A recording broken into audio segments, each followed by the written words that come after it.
আপনি যখন সমতার কথা বলবেন তখন আপনি এই মানে কোন ধর্মীয় অজুহাত সমতাকে প্রতিহত করতে পারে না। ধর্ম ধর্মের জায়গায়, চর্চার জায়গায়। আর হচ্ছে গিয়ে সম্পত্তিতে শ্রমিক হিসাবে যিনি যৌনকর্মী আছেন তাকে শ্রমিক হিসেবে স্বীকৃতি দেওয়া। আমরা নারীবাদী, কারণ আমরা খুশি হতে চাই। আমরা নারীবাদী, কারণ আমরা সুখী হতে চাই। আমরা নারীবাদী। কি আজীব দেখেন, এই মহিলাগুলা এসে আমাদের প্রধান উপদেষ্টার কাছে ওনারা সুপারিশ পেশ করেছেন আমাদের দিনের মধ্যে নাকি দিনের কারণে মহিলাদের উপর অনেক ধরনের অরাজকতা হয়। আরে বেটা, যত আমি 1400 বছর আগে বলছি আমার নবীর শান, তোমাদেরকে আমার নবী কথা বলার অধিকার দিয়েছে। তোমাদের জীবনে তোমরা কোনোদিন আমার নবীর নামটা পর্যন্ত নাও না যে আমার নবী এই কাজটা করেছে। তোমাদের মুখে ইংরেজি নামগুলো আসে, মানুষ টাকার জন্য এত পাগল হয়ে যায়। আপনারা না মুক্ত চিন্তার লোক, আপনাদের মুখ দিয়ে এগুলা কেন বের হয় না? আপনারা তো প্লেটোর বড় অ্যাপ্রিসিয়েট করেন, সক্রেটিসকে অ্যাপ্রিসিয়েট করেন, দুনিয়ার সায়েন্টিস্টদেরকে অ্যাপ্রিসিয়েট করেন। প্লেটো কি বলেছিল মহিলাদের ব্যাপারে আপনার তো জানার কথা। সক্রেটিস কি বলেছে মহিলাদের ব্যাপারে আপনাদের জানার কথা। ইউরোপের মধ্যে রাইট টু ভোট মহিলাদের জন্য কখন প্রতিষ্ঠিত হয়েছে আপনাদের জানার কথা। আপনারা নারী অধিকার বলছেন, পৃথিবীতে নারী সবচেয়ে বেশি রেপের শিকার হয় কোন দেশে? যে দেশ থেকে আপনারা টাকা নেন সেই দেশে, যেই দেশ আপনাদেরকে ফাইন্যান্স করে সেই দেশে। আমি নারী কমিশনের কথা বলতেছি, আপনারা কান দিয়ে শুনেন। আমার নবী বলতেছে 1400 বছর আগে যেই পুরুষ তার স্ত্রীকে মহব্বত করে এক লুকমা খাওয়া ভিতরে খাইয়ে দেবে, সেটার জন্য কিয়ামতের ময়দানে আমার আল্লাহ সৎকার জাযা দান করবেন তাকে। যেই নবী নারীদেরকে, বোনদেরকে, স্ত্রীদেরকে এই মর্যাদায় অভিষিক্ত করেছেন, 1400 বছর পরে আইসা আপনারা আমাদেরকে আধুনিকতা শিখাইতে আসছেন যে বৈষম্যের শিকার হচ্ছে নারীরা। কত নারীদের মহব্বতকারিনী। বাংলাদেশের মধ্যে আমার নবীর নাম নেওয়া এক মুসলমানও যদি বেঁচে থাকে, সেই ধরনের দুঃসাহস ইনশাআল্লাহ বাংলার আকাশে কেউ করবে না। ইতোপূর্বে আপনাদের চেয়ে বড় বড় শক্তিশালী জিনিস হাবুডুবু খেয়েছে, আপনারা আর কোন পুকুরের মাছ? নারী কমিশনের পক্ষ থেকে সরকারের কাছে একটা প্রস্তাবনা পেশ করা হয়েছে নারীদের বিষয় নিয়ে। তো সেখানে নারীবাদী সংগঠনের যাদের সাথে বাংলাদেশের 95% নারীর কোনো সম্পর্ক নাই, বাংলাদেশের 95 to 98% আমাদের যারা মা বোন, বাংলাদেশের সাধারণ মহিলা, ইনারা জানেনও না এই নারী কমিশনের কাজ কি। আমি এনারা কারা, ব্যাকগ্রাউন্ড কি, এগুলা বলবো না। ওয়েস্টার্ন কান্ট্রি ওয়েস্টার্নাইজেশনকে, সেকুলারাইজেশনকে আমাদের দেশে ত্বরান্বিত করার জন্য, অথবা থার্ড ওয়ার্ল্ড কান্ট্রিতে তাদের প্রোডাক্ট গুলাকে সেল করার জন্য। এই প্রোডাক্ট সেল করা জায়েজ না জায়েজ এগুলো আমার বিষয় না, এটা কতটুকুন যৌক্তিক কতটুকুন অযৌক্তিক এটা আমার বিষয় না। কারণ হচ্ছে প্রত্যেক ব্যক্তি চাইবে তার মার্কেট প্রাইসটা আপ করে তার প্রোডাক্ট গুলাকে সেল করতে। প্রশ্ন হচ্ছে আমাদের কোন প্রোডাক্ট আমরা খরিদ করব, কোন প্রোডাক্ট আমরা খরিদ করব না। আনফরচুনেটলি বিভিন্ন এনজিওর মাধ্যমে আমাদের দেশে এই টাকাগুলা খরচ হয়। তারা নারী অধিকারের নাম দিয়ে সরকারের কাছে যে প্রস্তাবনা পেশ করেছে, সেখানে তারা একটা সেন্টেন্স উল্লেখ করেছে। আমরা আমাদের সাধারণ জনগণের পক্ষ থেকে, আমরা প্রবাসী যারা আছি সকলের পক্ষ থেকে আমরা সরকারের কাছে একেবারে স্পষ্টভাবে আমরা বলতে চাচ্ছি যে সরকার, এটা আমাদের সরকার, সাধারণ মানুষের সরকার। সুতরাং সরকার যেন এমন কোনো কাজ না করে যেটা মাত্র 2 to 3% মানুষকে রিপ্রেজেন্ট করে। 2 to 3% মানুষ কি বলেছে কি বলে নাই সরকার সেদিকে খেয়াল না করে বাংলাদেশের সাধারণ মানুষ, প্রান্তিক জনগণ কিভাবে চিন্তা করে, কিভাবে সাধারণ জীবন যাপন করে বা জিনিসগুলাকে জানে, তাদের উপলব্ধিকে ফিল করে সরকারের উচিত যে কোনো প্রস্তাবনা গ্রহণ করা। কারণ কোন একটা প্রস্তাবনা যদি কোরআন এবং সুন্নাহ আমার নবীর আদর্শের বাইরে যায়, আমরা সব সময় সাদা কাপড় পরে চলাফেরা করি, সব সময় সাদা কাফনের ভয় আমাদের নাই। আমরা বিনয়ের সাথে বলছি, এই বিষয়গুলাকে পরিপূর্ণরূপে অধ্যয়ন করে উলামায়ে কেরামের সাথে ডিসকাস করে আমাদের সত্যিকার অর্থে বাংলাদেশের যারা স্কলার আছেন বিভিন্ন সাবজেক্টের তাদের সাথে বসে আমরা আশা করব এবং এটা বিশ্বাস করি সরকার কাজটা এভাবেই করবে। এবং এটা আমরা তীব্র নিন্দা জানাচ্ছি। ওখানে মেনশন করা হয়েছে যে ইসলামী আইনের কারণে আমাদের দেশে নারীদের অধিকার বঞ্চিত হওয়ার পেছনে মূল কারণ নাকি অনেক কারণের মধ্যে এটাও ফ্যাক্টর হিসেবে কাজ করেছে, সেটা হচ্ছে আমাদের ইসলামী নিয়ম নীতি। আপনাদের নাউজুবিল্লাহ ছোট হয়ে যাচ্ছে দিন দিন। ইন্না লিল্লাহি ওয়া ইন্না ইলাইহি রাজিউন। কেন ঘটেছে জানেন? কারণ যারা গেছেন ওখানে, আমি জানি না ওনারা জীবনে কোরআন শরীফের পেজ উল্টিয়ে দেখেছেন কিনা আমার আল্লাহ নারীদের সম্পর্কে কি বলেছেন। আমি জানি না এই কথা যে তারা আমার নবী সাল্লাল্লাহু আলাইহি ওয়াসাল্লামের জীবনী কখন অধ্যয়ন করেছেন কিনা, আমার নবী নারীদের জন্য কি করেছেন। কোনো কিছু না জেনে না বুঝে আপনি 1450 বছর অতিবাহিত হয়ে যাচ্ছে সেকেন্ড বিগেস্ট মুসলিম কান্ট্রির মধ্যে আপনারা এই সমস্ত কথা বলার সাহস পান কি করে? আর এটা কি 8-10টা ধর্মের মতো ধর্ম? এটা মোস্ট অ্যাডভান্সড সায়েন্টিফিক প্র্যাগম্যাটিক সিস্টেম্যাটিক্স এবং অসম্ভব রেশনাল একটা রিলিজিয়ন। আপনারা কোন দিক দিয়ে আমাদেরকে নিয়ে যেতে চাচ্ছেন গড নোস। হ্যাঁ, আমাদের সোসাইটির মধ্যে সমস্যা হচ্ছে আমরা সামাজিকভাবে আমাদের মধ্যে কিছু রোগ আছে, আমরা যেটাই করি সেটার মধ্যে সীমা লঙ্ঘন করি। যেমন আমাদের মধ্যে কিছু পরিবার আছে যেখানে মহিলাদেরকে কথাই বলতে দেওয়া হয় না। আছে, অবশ্যই আছে। সেটার সাথে ধর্ম না, সেটা হচ্ছে আমাদের বেড়ে ওঠা, আমাদের মাটি, আমাদের পানি। যারা নারী সংগঠনের নাম দিয়ে ওখানে গেছেন, আমরা যদি আপনাদের ঘরে যারা কাজ করে মেড সার্ভেন্ট তাদের ইন্টারভিউ করলে আপনাদের আসল পরিচয় বের হয়ে আসবে। আপনারা আমাদের ঘরে যারা কাজ করে ড্রাইভার, আমি তো কুল্লুম কুলা বলতেছি, আমাদের গুলার সাথে আপনারা ইন্টারভিউ করেন। আপনারটার ইন্টারভিউ আমি করব, মিডিয়া অন থাকবে, আমাদের গুলার ইন্টারভিউ আপনারা করেন। তারপরে দুধ কা দুধ পানি কা পানি হয়ে যাবে। আপনারা নিজের কথা নিজে বলেন। হাউ ডেয়ার আপনারা আমার নবীর আনিত দ্বীনের উপর আপনারা কথা বলতেছেন, এ সাহস পান কোথায় আল্লাহ পাক জানে। সুতরাং আমরা প্রথম পর্যায়ে বিনয়ের সাথে অনুরোধ করতেছি, আমাদের এখানে 2টা ক্লাস, আমাদের মাটি, আমাদের পানি, আমাদের তরকারির মশলা সবকিছু মিলেমিশে আমাদের একটা গ্রোথ আছে, আমাদের একটা সেন্টিমেন্ট আছে। আমরা মানসিকভাবে ওরকম, এখানে কোরআন হাদিসের বিষয় না। আমরা কেউ আছি আমাদের স্ত্রীকে কথাও বলতে দেই না, বোনকে কথাও বলতে দেই না, বিয়েতে জিজ্ঞেসও করি না। আমাদের গ্রামে আমাদের বিলো স্ট্যান্ডার্ড অথবা মিডিয়াম ক্যাটাগরির ফ্যামিলির মধ্যে জিনিসটা বিরাজ করছে নিঃসন্দেহে। এটাও এক্সট্রিম। আমরা কিছুদিন আগে বলেছি এফরাত তফরিত আর এতেদালের কথা, কিন্তু এটাও তো সত্য।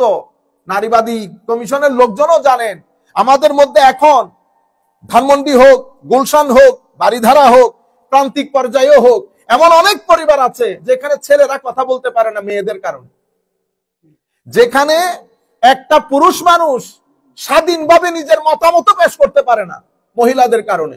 এটাও এক্সট্রিম। আমরা এই এক্সট্রিমের দিকেও যাচ্ছি না, এই এক্সট্রিমের দিকেও যাচ্ছি না, আমরা মধ্যম পন্থা অবলম্বন করতে চাচ্ছি। মধ্যম পন্থাটা কি? মধ্যম পন্থাটা আল্লাহ রাব্বুল আলামিন আমাদেরকে যে আন্দাজে দিয়েছেন সেই আন্দাজ। কেন বানিয়েছেন আমাদেরকে আল্লাহ রাব্বুল আলামিন বায়োলজিক্যাল কনস্টিটিউশনের মাধ্যমে পৃথিবীতে 2টা অস্তিত্ব, 2টা জাতের আবির্ভাব হয়। একটাকে আমরা বলি নারী, অন্যটাকে আমরা বলি পুরুষ। তাদের শারীরিক গঠন, চিন্তা, মনন সামগ্রিকভাবে একটা পুরুষ একটা নারীর চেয়ে ভিন্ন। এটা আমরাও জানি, এটা পৃথিবী জানে, এটা ইউনিভার্সাল ট্রুথ। আমাদের মনন, আমাদের চিন্তা চেতনা, আমাদের ইন্টারপ্রিটেশনের যে ধরন, গঠন, আকৃতি, প্রকৃতি সামগ্রিকভাবে আমরা একরকম না, আমরা ডিফারেন্ট। সোসাইটির মধ্যে আমাদের কন্ট্রিবিউশন, সোসাইটির মধ্যে আমাদের সার্ভাইভাল, সোসাইটির মধ্যে আমাদের বেঁচে থাকা, আমাদের রুল কমপ্লিটলি ডিফারেন্ট দেন ইচ আদার। সো আমাদের যে রোল সোসাইটির মধ্যে সেটার উপর বেস করে আল্লাহ রাব্বুল আলামিন পুরুষদের জিম্মায় কিছু কাজ দিয়েছেন, সেটা পুরুষরা করবে, মেয়েদের জিম্মায় কিছু কাজ দিয়েছেন সেটা মেয়েরা করবে। যেই কাজগুলো মেয়েদেরকে দেওয়া হয়েছে সেই কাজগুলা করার জন্য আল্লাহ তাদের মননকেও সেভাবে সাজিয়েছেন। পুরুষদেরকে যে কাজ দেওয়া হয়েছে সেই কাজ পালন করার জন্য আল্লাহ তাদের মনকেও সেভাবে সাজিয়েছে। সুতরাং তো আমাদের এখানে আমার নবী সাল্লাল্লাহু আলাইহি ওয়াসাল্লামের যে আনিত বিধান, সেই বিধানের মধ্যেও এখানে নারী নারী হিসেবে ডিসক্রিমিনেট করা হয় নাই, পুরুষ পুরুষ হিসেবে ডিসক্রিমিনেট করা হয় নাই। প্রত্যেককে যার যার অধিকার আমার নবী নিশ্চিত করেছেন। আপনারা একটা বার নারী কমিশন থেকে যারা এসেছেন, একটি বার আমি কোনোদিন আপনাদের মুখে শুনলাম না আমার নবী সাল্লাল্লাহু আলাইহি ওয়াসাল্লাম এই ধরনের কন্ট্রিবিউশন নারীদের অধিকার এভাবে প্রতিষ্ঠিত করেছেন। আপনারা না মুক্ত চিন্তার লোক, আপনাদের মুখ দিয়ে এগুলা কেন বের হয় না? আপনারা তো প্লেটোর পরে অ্যাপ্রিসিয়েট করেন, সক্রেটিসকে অ্যাপ্রিসিয়েট করেন, দুনিয়ার সায়েন্টিস্টদেরকে অ্যাপ্রিসিয়েট করেন। প্লেটো কি বলেছিল মহিলাদের ব্যাপারে আপনার তো জানার কথা। সক্রেটিস কি বলেছে মহিলাদের ব্যাপারে আপনাদের জানার কথা। ইউরোপের মধ্যে রাইট টু ভোট মহিলাদের জন্য কখন প্রতিষ্ঠিত হয়েছে আপনাদের জানার কথা। আপনারা নারী অধিকার বলছেন। পৃথিবীতে নারী সবচেয়ে বেশি রেপের শিকার হয় কোন দেশে? যে দেশ থেকে আপনারা টাকা নেন সেই দেশে, যেই দেশ আপনাদেরকে ফাইন্যান্স করে সেই দেশে। কেন হয় রেপ? কারণ আপনি যখন আমার আল্লাহর দেওয়া সীমা লঙ্ঘন করবেন, এটা অটোমেটিক্যালি একটা ক্রাইম তৈরি করবে। সুতরাং যার অধিকার যেরকম, আমি আপনাদেরকে আরেকটা কথা বলি, অতিরিক্ত নারী অধিকারের কথা বলছেন না। পৃথিবীতে ডিভোর্স রেট, আমরা যদি আমেরিকাকে স্টাডি করি, আমেরিকান মহিলাদের মধ্যে ডিভোর্স রেট সবচেয়ে বেশি। আমি মুসলিম নারীদের কথা বলছি না, আমেরিকান মহিলাদের কথা বলছি। অথচ তারা বিয়ে করার আগে, আপনারা বলছেন না এখানে ফোর্স হয়, ফোর্স হয় সেটা আমি অস্বীকার করছি না, কিন্তু যেভাবে আপনি জেনারেলাইজ করছেন আর ফোর্স হলে সেটা আপনি আমাদের সংস্কৃতিকে দোষ দেন, আমাকে দোষ দেন। আপনি কেমনে আমার নবীর আনিত বিধানকে দোষ দিচ্ছেন? আমি আপনাকে বলি আমার নবী কি বলে গেছেন 1400 বছর আগে, যখন পৃথিবীর নিয়ম নীতি জানতো না, তখন আমার নবী সাল্লাল্লাহু আলাইহি ওয়াসাল্লাম আমার নবীর দরবারে হযরত আয়েশা সিদ্দিকা রাদিয়াল্লাহু তাআলা আনহা বলছেন, হাদিসটা শুনেন, এটা আমার আপনার করা না, সুনান নাসাই শরীফের মধ্যে এসেছে। আয়েশা রাদিয়াল্লাহু তাআলা আনহা আন্না ফাতাতান দাখালাত আলাইহা, একটা কুমারী মেয়ে আমার নবীর দরবারে এসেছে। ফাকালাত, উনি এসে বলতেছেন, ইন্না আবি যাওয়াজানি ইবনা আখিহি লিয়ারফা বিহি হাসিসাতাহু ওয়া আনা কারিহা। হযরত আয়েশা সিদ্দিকা ছিলেন, আমার নবী ছিলেন না দরবারে। The girl, he was complaining to Hazrat Aisha Siddiqa radiyallahu ta'ala anha যে আমার বাবা তার ভাতিজার সাথে আমার বিয়ে ঠিক করেছে। My father wants me to marry his nephew. Why? Because my father is poor, his nephew is rich. But ya Rasulullah, yani o Aisha Siddiqa radiyallahu ta'ala anha, mother of believer, but I don't like him. দেখছেন অবস্থা, আমি তাকে পছন্দ করি না। হযরত আয়েশা সিদ্দিকা রাদিয়াল্লাহু তাআলা আনহা বলছেন, ইজলিসি, সিট ডাউন হিয়ার, তুমি এখানে বসো, হাত্তা ইয়াতিয়ান নবী সাল্লাল্লাহু আলাইহি ওয়াসাল্লাম, তুমি এখানে বসো, আমার নবী তো ঘরে নাই, নবী সাল্লাল্লাহু আলাইহি ওয়াসাল্লাম আসুক, এটার উপর একটা ফয়সালা হবে। তাহলে ঘটনা কি ঘটেছে? 1300-1400 বছর আগে মদিনা শরীফের সোসাইটির মধ্যে এক মহিলার বিয়ে ঠিক হয়েছে। তার বাবা তার ভাতিজার জন্য তার মেয়েকে ঠিক করেছে, কারণ ভাতিজা রিচ ছিল, বাবা পুয়ার ছিল। এই অবস্থায় আপনি চিন্তা করতে পারবেন আপনি এই সোসাইটিতে কিছু করতে পারবেন? মহিলা আমার নবীর দরবারে দৌড় দিয়ে গেল, আমার নবী তশরিফ আনলেন। আনার পরে ফাজা রাসূলুল্লাহ সাল্লাল্লাহু আলাইহি ওয়াসাল্লাম ফাআখবারাতহু, আমার নবী তশরিফ আনলেন, আমার নবীকে তিনি জানালেন। ফাআরসালা ইলা আবিহা, আমার নবী সাল্লাল্লাহু আলাইহি ওয়াসাল্লাম লোক পাঠিয়ে তার বাবাকে ডেকে আনলেন আমার নবীর দরবারে। ফাদাআহু, তাকে ডাকলেন। ফাজআলাল আমরা ইলাইহা, সুবহানাল্লাহ, আমার নবী ওই বাবার সাথে কথা বলে পুরা ডিসিশন মেকিংটা ওই মহিলার হাতে দিয়ে দিল। বেটা, this is your marriage, you have full right to decide who you want to marry with, this is up to you. বাবাকে বলতেছে এখানে আপনার কোন ইন্টারফেয়ারেন্স হবে না। কি আজীব দেখেন, এই মহিলাগুলা এসে আমাদের প্রধান উপদেষ্টার কাছে ওনারা সুপারিশ পেশ করেছেন, আমাদের দিনের মধ্যে নাকি দিনের কারণে মহিলাদের উপর অনেক ধরনের অরাজকতা হয়। আরে বেটা, যত আমি 1400 বছর আগে বলছি আমার নবীর শান, তোমাদেরকে আমার নবী কথা বলার অধিকার দিয়েছে। তোমাদের জীবনে তোমরা কোনোদিন আমার নবীর নামটা পর্যন্ত নাও না যে আমার নবী এই কাজটা করেছে। তোমাদের মুখে ইংরেজি নামগুলো আসে, মানুষ টাকার জন্য এত পাগল হয়ে যায়। তোমরা ঘরে ঘরে দেখো, তোমরা দাঁড়ালে 5 জন মহিলা তোমাদের সাথে একসাথে হয় কিনা। তোমরা বড় নারী কমিশন না, পুরো দুনিয়া নিয়ে চলো। বিএমডব্লিউ বাদে, ল্যান্ড ক্রুজার বাদে চলেন না, ঢাকায় দাঁড়ান, দেখি কতজন নারী আপনাদের পিছনে আসে। যেদিন আপনারা দাঁড়াবেন সেদিন আমাদের গরিবকে বলবেন দাঁড়াতে, আমরাও দাঁড়াবো। দেখি নারী কমিশনের সাথে মানুষ বেশি যায় না, আমাদের দরবারে মানুষ বেশি আসে। আপনারা বাংলাদেশের সাধারণ মহিলাদের রিপ্রেজেন্টেটিভ না, আপনারা নির্দিষ্ট একটা এজেন্ডা বাস্তবায়ন করার জন্য, সো কল্ড বাংলাদেশকে সেকুলারাইজড কান্ট্রি করার জন্য, ডিভোর্স রেট বাড়ানোর জন্য, ক্রাইম রেট বাড়ানোর জন্য, রেপ রেট বাড়ানোর জন্য, সনম मैंने छू के डूबा तुझे साथ लेके डूबू, তো আমি যখন ডুবছি তোরে লইয়া ডুবমু, এই অবস্থা। এই সোসাইটিও ডুবেছে, আপনারা এসে এই সোসাইটির মধ্যে কি সোসাইটি দেখেন? হায়া করার কথা, কারণ আপনাদের ঘরের মধ্যেও শান্তি নাই, আপনাদের পরিবারের লোকজন আপনাদের কথা শুনে না, সেটা আপনারা আমাদের সমগ্র বাংলাদেশের মধ্যে বাস্তবায়ন করতে চাচ্ছেন। সম্মানিত উপস্থিতি, বাংলাদেশের মধ্যে আমার নবীর নাম নেওয়া এক মুসলমানও যদি বেঁচে থাকে, সেই ধরনের দুঃসাহস ইনশাআল্লাহ বাংলার আকাশে কেউ করবে না। ইতোপূর্বে আপনাদের চেয়ে বড় বড় শক্তিশালী জিনিস হাবুডুবু খেয়েছে, আপনারা আর কোন পুকুরের মাছ? সুতরাং ভদ্রতা, ভালো নম্রতার মধ্যে সাধারণ মানুষ, সাধারণ মুসলমান, ইসলাম ধর্ম, আমাদের সংস্কৃতি, সুষ্ঠু সংস্কৃতি বলতে যেটাকে বোঝায়, সেটা নিয়ে আমরা খুবই শান্তিতে আছি। শুধু শুধু বাইরের টাকা খেয়ে সমস্ত ফালতু কথা বলে আপনারা দেশটাকে অশান্ত করবেন না, এমনিতে অনেক ধরনের সমস্যার মধ্যে আছে। আমার নবী ওই মেয়ের বাপকে ডেকে বলতেছে, এখানে আপনি কথা বলতে পারবেন না। আমার নবী ওই মেয়েকে ডেকে বলতেছেন, বেটা ফাজাআল আল আমরি ইলাইহা, আমার নবী পুরো ডিসিশন মেকিং তার হাতে দিয়ে দিয়েছে। ফাকালাত ইয়া রাসূলুল্লাহ قد اجرت ما صنع ابي ولكن اردت ان اعلم على النساء من الامر شيء সুবহানাল্লাহ। তো ইয়া রাসূলুল্লাহ, আমার বাবা যা করেছে আমি মেনে নিলাম, now I am accepting what my father what is been decided by my father, but আমি শুধুমাত্র মহিলাদেরকে এতটুকু জানান দেওয়ার জন্য এসেছি ইয়া রাসূলুল্লাহ। বিয়ের এই ম্যাটারের মধ্যে মেয়েদের কি কোনো কিছু বলার আছে? এই মেয়েদের যে বলার অধিকার আছে এটা জানানোর জন্য আমি আপনার দরবারে এসেছি।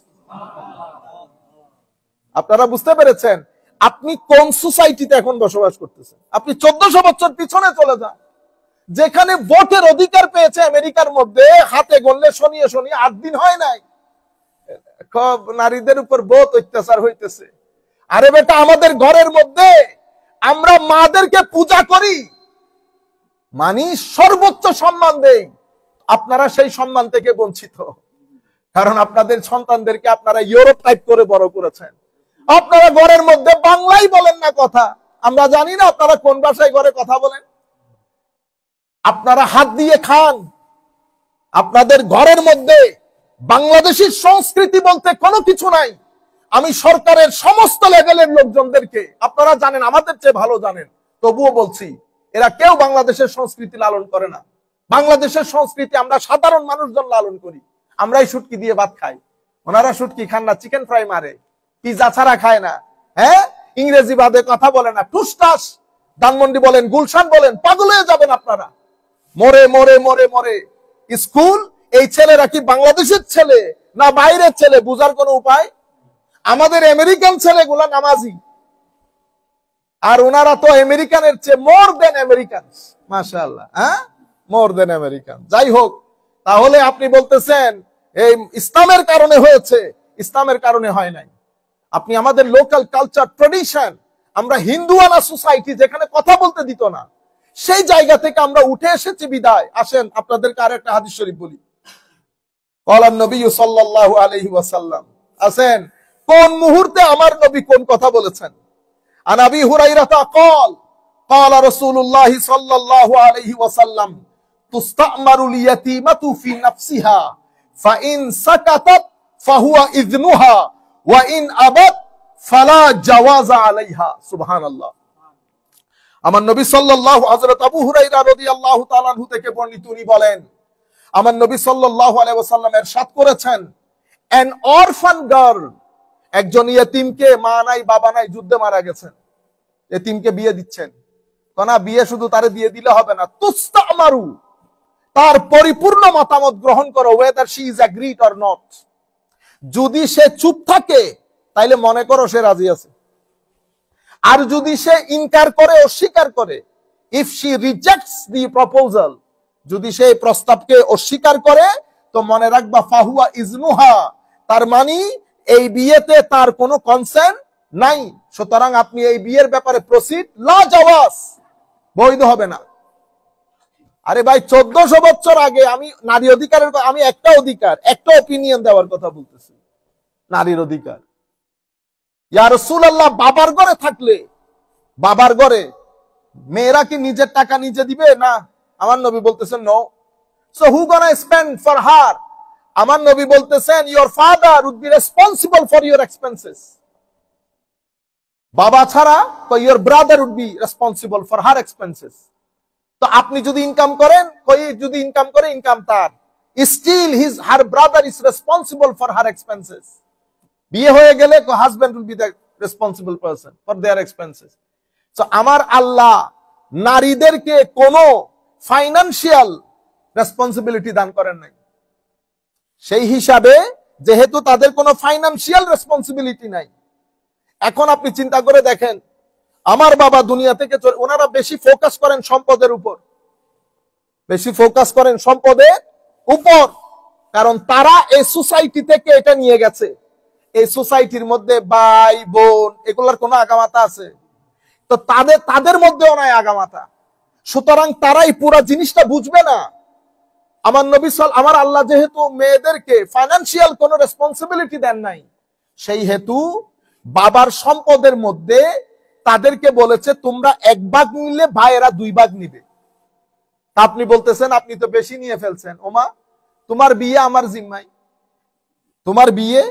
আমার জিম্মায় এরপরে তোমার স্বামী এরপরে তোমার সন্তান সন্ততি হ্যাঁ এখনো তো আমরা নানার বাড়িতে যাই কখন আমার মা দুনিয়া থেকে গেছেন নানা নাই নানি নাই হ্যাঁ একবার চিন্তা করে দেখেন তো পরিবার পরিজন নিয়ে ভাত খাওয়াইতে গেলে কত টাকা খরচ হবে ঠিক আছে এই পুরা জিম্মাদারি এটা তাদের উপর জিম্মাদারি তাইলে তারা খরচ করতেছে তো খরচ করতে কে করবে আমি এক্সট্রা ভাগটা দিয়েছি খরচের জন্য মূল সম্পদ হচ্ছে 1 ভাগ 2 ভাগ দিয়ে দিয়েছি তাকে এক্সট্রা যেটা দিয়েছি সেটা খরচ করার জন্য দিয়েছি কারণ তার মা বাবা তার জিম্মায় ভাই বোন গুলা তার জিম্মায় তার স্ত্রী তার জিম্মায় আপনারা বুঝতে পেরেছেন আমি তো সম্পদের গুলা ইনশাআল্লাহ যদি আল্লাহ তৌফিক দান করেন তাহলে সম্পদের আপনি তো শুধু একটা দেখেছেন যে ভাই বোনের চেয়ে কম পায় নারীদের কিছু অবস্থা আছে যেখানে পুরুষরা পায় না কিন্তু নারী পায়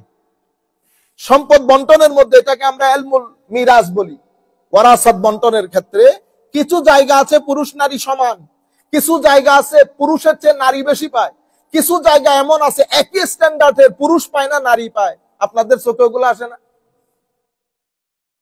এর পরবর্তীতে আপনি দেখেন মা বাবার ঘরে যখন সে টাকা পয়সা পেয়েছে তার কোনো খরচ আছে খরচ নাই হাজবেন্ডের ঘরে সে পেয়েছে তার কোনো খরচ আছে খরচ নাই সমস্ত খরচগুলো খরচের জিম্মাদারি আমার আল্লাহ পুরুষের উপর ঢেলে দিয়েছে এই কারণে ইকুয়ালিটি মানে 2 and 2 না ইকুয়ালিটি মানে যার যত টাকা খরচ যার যেই জিম্মাদারি সেই জিম্মাদারি অনুযায়ী বন্টন হওয়া মানে হচ্ছে ইকুয়ালিটি কে বলেছে আপনাদেরকে 2 সমান ইকুয়ালিটি আপনারা বুঝতে পেরেছেন এখন ধরেন আপনি আমাকে ইনভাইট করেছেন আমাদের ফারুক ভাইকে ইনভাইট করেছেন দুজন আলেম এক ওয়াজে যাইতেছি দুজন তো ফারুক ভাইও 20,000 আমিও 20,000 কিন্তু গাড়িটা চালাই নিয়ে গেছে ফারুক ভাই আসার সময় ফারুক ভাই যাইতে 3,000 টাকার তেল আসতে 3,000 টাকার তেল চালানি বাদে তো আপনাকে বল হুজুর আমি কিন্তু দুইজনকে সমানে সমান দিছি আমি কারো উপর জুলুম করতে পারবো না তো কেমনে কি করছেন তো আপনারও 20 দিছি আরো 20 দিছি তো কেমনে হইল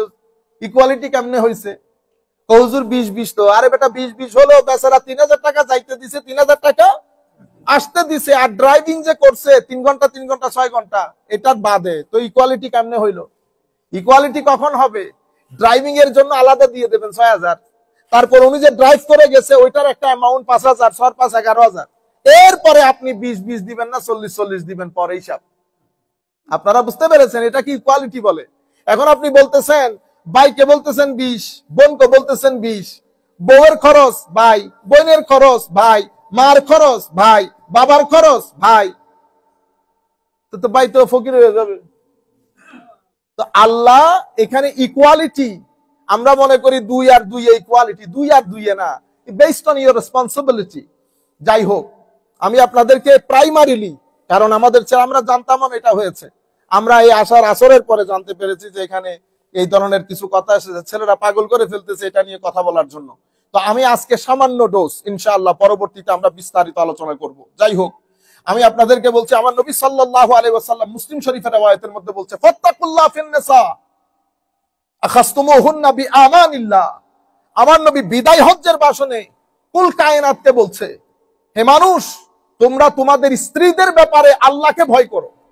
যেই নবী 1400 বছর আগে বিদায় হজ্জের ভাষণে পুরুষ মানুষকে ডেকে বলতেছে তোমরা মহিলাদের ব্যাপারে আল্লাহকে ভয় করো, সেই উম্মতের নবী, সেই নবীর উম্মতের নারীরা 1400 বছর পরে এসে সরকারের কাছে আপিল করতেছে এই নবীর গাইডেন্সের কারণে নারীরা বলে কি হইতেছে, বৈষম্যের শিকার হচ্ছে। কেমন লাগে বলেন তো? আমার নবী সাল্লাল্লাহু আলাইহি ওয়াসাল্লাম বলছেন, তোমরা ওয়াস্তাহলালতুম ফুরুজাহুন্না বিকালিমাতিল্লাহ ওয়ালাকুম আলাইহিন্না আল্লাহ ইউআতিনা ফুরুশাকুম আহাদান তাকরাহুনা ফাইন ফাআলনা যালিকা ফাদরিবুহুন্না দারবান গায়রা মুবাররিহ ওয়ালাহুন্না আলাইকুম রিজকুহুন্না ওয়া কিসওয়াতুহুন্না বিল মারুফ। ক্লিয়ার কাট আমার নবী সাল্লাল্লাহু আলাইহি ওয়াসাল্লাম বলতেছেন, তোমরা আল্লাহর নাম নিয়ে তাদেরকে স্ত্রী হিসেবে গ্রহণ করেছো, সুতরাং তাদের ব্যাপারে সাবধান। তাদের কাপড় চোপড়, তাদের ঘর, সবকিছু তোমাদের জিম্মায়। আপনি বিয়ে যখন করবেন, মোহর কে দেয়? ওমা মোহর নেওয়ার সময় থেকে ডাটাইয়া নেন মোহর, 20 ভরি 30 ভরি ছাড়া হবে না। বাংলাদেশ, সিলেট, চট্টগ্রাম আর সিলেট থেকে বিয়ে করলে তো গেছে সব, দুনিয়াও গেছে, আখিরাতও গেছে। 1-2 টাকা না তো, 50 লাখ টাকা, 70 লাখ টাকা মোহর লাগবে, 1 কোটি টাকা মোহর লাগবে। তারপরে স্বর্ণ বলে আবার আলাদা, স্বর্ণ 20 ভরি 30 ভরি 20 ভরি স্বর্ণ কিনতে গেলে 25 লাখ টাকা খরচ হয়। এর পরবর্তীতে এগুলা তো আছে, তারপরে আবার এই 20 ভরি স্বর্ণ, এগুলার পরে আবার মেয়ের বাজার আছে না? আপনি চিন্তা করতে পারতেছেন? কিন্তু এই যে আপনারা বলতে পারেন বরযাত্রী, ইসলাম তো বিয়ের দিন মহিলাদের উপর আমার নবীর শরীয়তের মধ্যে কোনো চাপ সৃষ্টি করেন না আমার নবী। সেখানেও পুরুষদেরকে বলেছে তোমরা মোহর আদায় করো, সেখানে পুরুষদেরকে বলেছে আউলিম বিশার, ওলিমা করো, দরকার হলে একটা ছাগল দিয়ে হলেও করো, ওলিমা করো পুরুষের দায়িত্বে, মোহরও পুরুষের দায়িত্বে, বরণ পোষণ পুরুষের দায়িত্বে, ঘর বাড়ি পুরুষের দায়িত্বে। আর আমার সম্পদ 2 ভাগ দিছে, আপনি পাগল হয়ে যাইতেছেন। আপনারা যে আমি 50 বার ঢাকা চিটাং ফ্লাইটে আনা নেওয়া করছি, ওইটা আপনার চোখে পড়লো না? একদিন আপনি 4000 টাকা দিচ্ছেন, মনে হয় যেন যান কবজা হওয়ার আগের দিন পর্যন্ত বলবে যে অমুক তারিখের টিকিট আমি কিনে দিছি।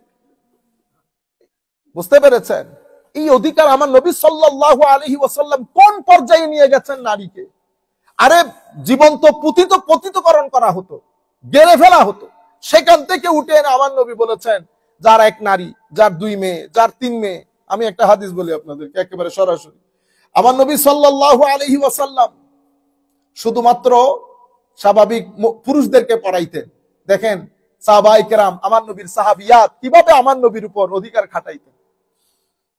হযরতে আবু সাঈদ খুদরি বলছেন, জাআত ইমরাআতুন ইলা রাসূলিল্লাহি সাল্লাল্লাহু আলাইহি ওয়াসাল্লাম ফাকালাত ইয়া রাসূলুল্লাহ। হযরত আবু সাঈদ খুদরি বলছেন, এক মহিলা আমার নবীর দরবারে আসলেন, আমার নবীর সাহাবিয়া, তো ইয়া রাসূলুল্লাহ যাহাবার রিজাল বিহাদিসিক ফাজআল লানা মিন নাফসিকা ইয়াওমান নাতিকা ফীহি তুআল্লিমুনা মিম্মা আল্লামাকাল্লাহ। হুজুর, পুরুষরা তো আপনার সব টাইম খায়া ফেলে, আপনার সমস্ত দর্শ, সমস্ত আলোচনা শুধু পুরুষদের জন্য। ইয়া রাসূলুল্লাহ, আমাদেরকেও টাইম দেন। সুবহানাল্লাহ, আমরা আপনার কাছ থেকে শিখতে চাই যা আল্লাহ আপনাকে শিখিয়েছেন। আমার নবী সাল্লাল্লাহু আলাইহি ওয়াসাল্লাম ইরশাদ করেছেন, আপনি চিন্তা করতে পারবেন, অর্ধ পৃথিবীর শাসক তখন আমার নবী।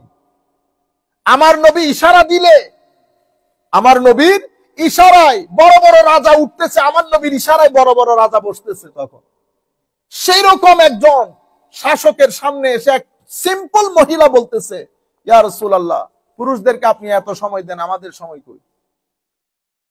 কি পরিমাণ আপনি মানবাধিকার বলতেছেন, হিউম্যান রাইটস বলতেছেন, এর চেয়ে বড় অধিকার আর কি? আপনারা হাজবেন্ডের সাথে কথা বলতে পারেন না, আর তারা রাষ্ট্রপ্রধান, ইমামুল একেত নবী, ইমামুল মুরসালিন, রাষ্ট্রপ্রধান এসে বলতেছে আমাদের জন্য একটা টাইম ঠিক করে দেন ইয়া রাসূলুল্লাহ। কোনো প্রটোকল নাই, কোনো কিছু নাই। আমার নবী সাল্লাল্লাহু আলাইহি ওয়াসাল্লাম বলছেন, ইজতামি'না ইয়াওমা কাযা ওয়া কাযা, তোমরা অমুক অমুক বারে একসাথে হও। ফাজতামা'না ফাআতাহুন্না রাসূলুল্লাহ সাল্লাল্লাহু আলাইহি ওয়াসাল্লাম ফাআল্লামাহুন্না মিম্মা আল্লামাহুল্লাহ। তারা ওই বারে, আমার নবী যেই বার বলেছে সেই বারে সবাই একসাথে হয়েছে। আমার নবী তাদেরকে দর্স দেওয়া শুরু করলেন। এর পরবর্তীতে ফাআল্লামাহুন্না মিম্মা আল্লামাহুল্লাহ সুম্মা ক্বাল মা মিনকুম মিন ইমরাআতিন তুকাদ্দিমু বাইনা ইয়াদাইহি মিন ওয়ালাদিহা সালাসা ইল্লা কানু লাহা হিজাবাম মিনান নার।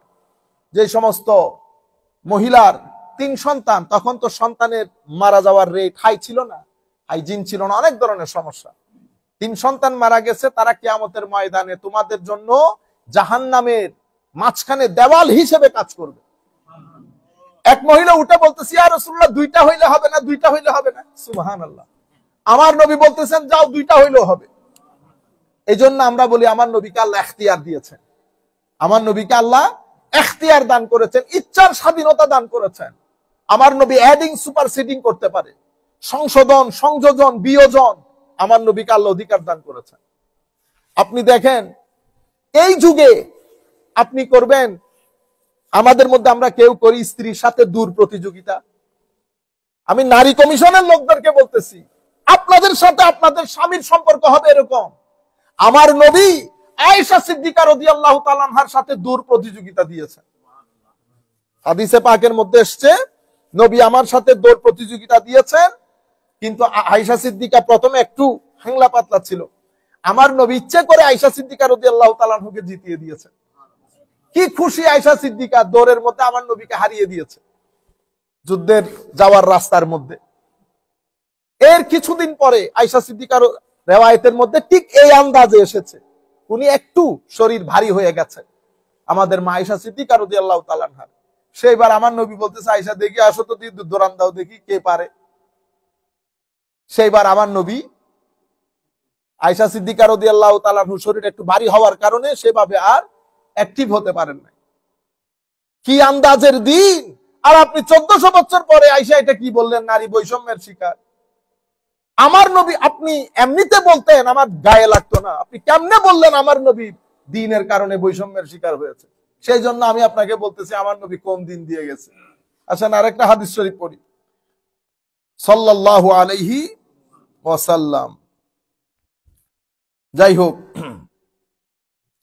হযরতে সাদ বিন আবি ওয়াক্কাস রাদিয়াল্লাহু তাআলা, এটা বুখারী শরীফের রাওয়ায়াত, আন্নাহু আখবারাহু আন্না রাসূলুল্লাহ সাল্লাল্লাহু আলাইহি ওয়াসাল্লাম ক্বাল। হযরত সাদ বিন আবি ওয়াক্কাস বলতেছেন, আমরা যত টাকা মানুষের জন্য খরচ করি, ইন্নাকা লান তুনফিকা নাফাকাতান তাবতাগি বিহা ওয়াজহাল্লাহ ইল্লা উজিরতা আলাইহা। আপনি যা কিছু আল্লাহর সন্তুষ্টির জন্য খরচ করেন, সেই জাযা, সেই বদলা, সেই রিওয়ার্ড আল্লাহ আপনাকে দান করবেন। শেষে কি বলেছেন জানেন? তো আমি ওই নারী কমিশনের প্রতি বলতেছি, হাত্তা মা তাজআলু ফি ফামে ইমরাআতিক, এমন কি আপনি মহব্বত করে আপনার স্ত্রীকে যে বাতের একটা লুকমা খাইয়ে দিয়েছেন, এটার জন্য আল্লাহ রাব্বুল আলামিন কিয়ামতের ময়দানে আপনাকে প্রতিদান দেবে। কোন সোসাইটির মধ্যে আমার নবী কি শিখাইতেছেন? স্ত্রীর মুখে খাওয়া তুলে দেওয়া। আমি নারী কমিশনের কথা বলতেছি, আপনারা কান দিয়ে শুনেন। আমার নবী বলতেছে 1400 বছর আগে যেই পুরুষ তার স্ত্রীকে মহব্বত করে এক লুকমা খাওয়া ভিতরে খাইয়ে দেবে, সেটার জন্য কিয়ামতের ময়দানে আমার আল্লাহ সৎকার জাযা দান করবেন তাকে। যেই নবী নারীদেরকে, বোনদেরকে, স্ত্রীদেরকে এই মর্যাদায় অভিষিক্ত করেছেন, 1400 বছর পরে আইসা আপনারা আমাদেরকে আধুনিকতা শিখাইতে আসছেন যে বৈষম্যের শিকার হচ্ছে নারীরা। কত নারীদের মহব্বতকারিনী। সম্মানিত উপস্থিতি, এই আন্দাজে আমার নবী সাল্লাল্লাহু আলাইহি ওয়াসাল্লাম নারীদের প্রতি বিয়ের ক্ষেত্রে ইভেন সব জায়গায় আপনারা পরিবারের জন্য যে টাকাটা খরচ করেন, পরিবারের জন্য প্রত্যেকটা পাউন্ড, প্রত্যেকটা ডলার যেটা আপনি পরিবারের রেন্টের জন্য, তাদের শপিং এর জন্য যাবতীয়ভাবে খরচ করেন, প্রত্যেক ডলারের জন্য আল্লাহ সৎকার সওয়াব দান করেন। এবং এভাবে আরেক riwayতের মধ্যে এসেছে যে এভাবে আপনার প্রত্যেকটা পেনির জন্য আপনাকে সৎকার সওয়াব দান করা হয়। এমন কি যেই লুকমাটা আপনি আপনার স্ত্রীর মুখে তুলে দিয়েছেন, সেই লুকমার বদলে আল্লাহ আপনাকে সৎকার সওয়াব দান করেন। এমন একটা দিন আল্লাহ রাব্বুল আলামিন আমাদেরকে দান করলেন, কিন্তু আনফরচুনেটলি আল্লাহ পাক জানে। এরপরে আপনারা শুধুমাত্র এটা তো দুই একটা হাদিস আমি আপনাদের সম্মুখে তুলে ধরলাম। আল্লাহ রাব্বুল আলামিন কোরআনে হাকিমের মধ্যে ফর এক্সাম্পল আমল, আমল নারী করলো না পুরুষে করলো, নারী করলো কি পুরুষে করলো, এটা ধর্তব্য বিষয় না। যেই করুক, নারী করুক আর পুরুষ করুক, আমার আল্লাহ কোন আমলকে নারী বা পুরুষ হিসেবে যাচ পড়তাল করে না। আমল আমল, আমলকে আমল হিসেবে কনসিডার করে। আমার আল্লাহ সবাইকে ইকুয়ালি সওয়াব দান করে। শুধু নারী হিসেবে নারীর সওয়াব, পুরুষ হিসেবে পুরুষ, সেরকম না। আমার নবী সাল্লাল্লাহু আলাইহি ওয়াসাল্লাম সেই সময়ে যুদ্ধের ময়দানে আমার নবী মহিলাদেরকে সঙ্গে নিয়ে যেতেন। আমার নবীকে এক ইরানি দাওয়াত করেছে সাহাবী। আমার নবী চাচ্ছেন আয়েশা সিদ্দিকাকেও দাওয়াত করা হোক। আমার নবীকে দাওয়াত করার পর আমার নবী বলতেছেন শুধু আমি? তো ইয়া রাসূলুল্লাহ, হ্যাঁ। তাইলে না। আবার বলতেছে ইয়া রাসূলুল্লাহ একটু দাওয়াত। তো শুধু আমি? হ্যাঁ। তাইলে না। হায়রে নারী কমিশন! 1400 বছর আগে উম্মতকে তৈরি করছে আমার নবী। কি আন্দাজে আপনি ডিল করবেন? ওয়ালাহুন্না মিসলুল্লাযী আলাইহিন্না বিল মারুফ ওয়ালির রিজালি আলাইহিন্না দারাজা। ওয়ালাহুন্না মিসল, পুরুষের নারীর উপর, নারীর পুরুষের উপর, দুইজনের উপর অধিকারের ক্ষেত্রে সমান। হ্যাঁ, একটা জায়গায় আল্লাহ রাব্বুল আলামিনকে পুরুষকে নেতৃত্বের যে কোয়ালিটি দিয়েছে, কর্তৃত্বের যে কোয়ালিটি দিয়েছে, গার্ডিয়ানশিপের যে কোয়ালিটি দিয়েছে, সেটা একটু হাই করে দিয়েছে। এটা আল্লাহর সৃষ্টির নিজাম। ঘরের মধ্যে পুরুষ এবং মহিলা দুটারই সমান অধিকার, কিন্তু বাবার মাধ্যমে নিজাম যেটা কন্ট্রোলড হয়, সেটা কোনো মার মাধ্যমে হয় না। মা সারাদিন বলতে থাকে ছেলেদেরকে পড়তে বসো, পড়তে বসো, পড়তে বসো, কিন্তু আপনি এখনো ঘরে আসেন নাই, নিচে শুধু গাড়ির আওয়াজ শুনেছে সন্তানরা, উপরে গাড়ি বন্ধ করেছে, উপরে নিজাম কন্ট্রোল হয়ে গেছে না। এটা কেন হয়েছে? এটা আমার আল্লাহ পুরুষদেরকে নেতৃত্বের জন্য, কর্তৃত্বের জন্য, গার্ডিয়ানশিপের জন্য আমার আল্লাহ খাস একটা কোয়ালিটি, এটা আল্লাহর পক্ষ থেকে দেওয়া। এটা আপনি শিক্ষিত হন, অশিক্ষিত হন, অর্ধশিক্ষিত হন, যেই হন, এটা আপনার ভিতরে ইনবিল্ট কোয়ালিটি অফ লিডারশিপ, এটা আল্লাহ দান করেছেন। আমার আল্লাহ শুধু এই ক্ষেত্রে বলেছেন, বাকি সমস্ত ক্ষেত্রে রাইটসটাকে আমার আল্লাহ ইকুয়াল করে দিয়েছেন। আমি এই জন্য বিয়ের ক্ষেত্রে, সম্পদের ক্ষেত্রে, সম্পদের কি কোনো অধিকার ছিল? আমার নবী সাল্লাল্লাহু আলাইহি ওয়াসাল্লাম সম্পদের অধিকারও নিশ্চিত করেছেন, কিন্তু সেই অধিকার নিশ্চিত করতে গিয়ে খরচের দিকটাকে প্রাধান্য দেওয়া হয়েছে। কার খরচ কতটুকু, কার ফাইন্যান্সিয়াল রেসপন্সিবিলিটি কতটুকু, সেটার উপর ভিত্তি করে আমার নবী সাল্লাল্লাহু আলাইহি ওয়াসাল্লাম এই জিম্মাদারি দিয়েছে। আর প্রত্যেক টেক্সটের পেছনে একটা কনটেক্সট আছে, তখনকার সিস্টেম, তখনকার রুলস রেগুলেশন, এবং আমাদের ধর্মের যে চিন্তা চেতনা, ধর্মের যে আমাদের ক্লাসিক্যাল সায়েন্সের যে নিয়ম নীতি, সেই নিয়ম নীতির আলোকে আমাদের ধর্মের রুলস গুলাকে সাজানো হয়েছে। তা আপনি যদি রুলস গুলা বুঝতে চান, ফিলোসফি অফ দি রুলস, কানুন গুলা বুঝতে চান, আপনাকে পুরা কনটেক্সচুয়াল বিষয়টা সম্পর্কে আইডিয়া থাকতে হবে। আমাদের ধর্ম নারী কাজ করাকে নিষেধ করেন নাই। নারী কাজ করাকে যদি নিষেধ করা হতো, আমার নবী যুদ্ধের ময়দানে মেডিকেল এবং নার্সিংটাকে কন্টিনিউ করার জন্য নারীদেরকে নিয়ে যেতেন না। কিন্তু আমার নবী, আমাদের ধর্মের মধ্যে সেটাকে ডিসকারেজ করা হয়েছে। কেন? ফর এক্সাম্পল, এখন আপনি, আমাদের নারী ডক্টর তো প্রয়োজন। নারী ডক্টর না হলে নারীদের কিছু বিষয় আছে সেটাকে আমরা মেনটেন করতে পারবো না। কিন্তু নারী ওইখানে না গিয়ে নারী যায় ট্রাক চালাইতে, ইকুয়ালিটি প্রতিষ্ঠা করতেছে। আপনারা বুঝতে পেরেছেন? তো এখানে নারীকে বাইরে যাইতে নিষেধ করে নাই। ইসলাম শুধু বলেছে তোমার যে প্রাকৃতিক ডিজাইন, সেই ডিজাইনের উপর ভিত্তি করে তুমি তোমার ড্রেস আপ এবং গেট আপটা সেভাবে করে যাও, এতটুকুন বলেছে। আমাকে বলেছে তোমার এটা ড্রেস আপ, এটা গেট আপ, এটা তোমার ফরজ, you have to cover this, এটা তোমার প্রাইভেট পার্ট। আর তাদেরকে, আমার মা বোনদেরকে, তাদের based on their natural structure, তাদেরকে একটা ড্রেস কোড দিয়েছে। আপনি সেই ড্রেস কোডের উপরও আপনি বলতেছেন বৈষম্যের শিকার। এর পরবর্তীতে প্রত্যেক জায়গায় রাইটস এর ক্ষেত্রে সব জায়গায় ইকুয়াল, কিন্তু আমাদের চিন্তা, চেতনা, মনন, কন্ট্রিবিউশন, রুলস, রেগুলেশন সব কিছুর জন্য তাদেরকে আলাদা আলাদা সিস্টেম করে আমার নবী আলাদা আলাদা যার যার অধিকার নিশ্চিত করেছেন। এখন আপনি যদি 1-to-1 বসতে চান, আপনারা যদি চান যে okay let's have a debate on it, of course আপনারা ডিবেট কল করেন, আপনারা ডায়ালগ করেন। আমরা দেখাবো আপনাদেরকে বিশ্বে কোন জায়গার মধ্যে ক্রাইম বেশি হচ্ছে। বাংলাদেশের মধ্যে বৈষম্য না, যে দেশ নিয়ে আপনারা কথা বলেন, যেখান থেকে রিপ্রেজেন্টেশন করেন, সেখানে বৈষম্য বেশি। আরো বুঝতে পেরেছেন? আল্লাহ, আমরা আজকে আর দীর্ঘায়িত না করি। আল্লাহ রাব্বুল আলামিন আমাদের হামি ও নাসির হোক।